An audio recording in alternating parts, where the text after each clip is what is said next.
መጣው የት ነው የምትሄደው? እንትን ነው ዘመዶች ጋር ዘመድ? አዎ ለዳው እንግዲህ የት ነው ያሉት? የት?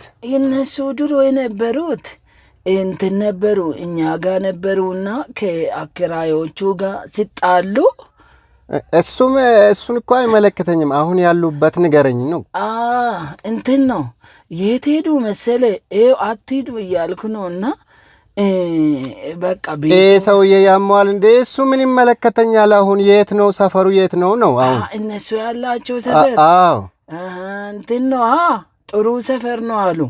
ጥሩ ሰፈር ምርጥ ነው አሉ። እንዳውም ከዚህ ይሻላል አሉ። እዛ ነው የሚሄደው። እብድ ነው እንዴ ሰውዬ? አሁን ያሉበት ሰፈር ንገረኝ። የት ነው የሚሄደው ንገረኛ። እነሱ ጋር ነው የሚሄደው። እነሱ የት ነው ያሉት እንዴ? ቤታቸው ተከራይ ምንድነው? አንተ ሌባ ነው እንዴ? ኧረ አልሄድም ካንተ ጋር እንዴ? ውረድልኛ። ሰፈሩን ካልነገርከኝ ዝም ብዬ እነዳለሁ እንዴ?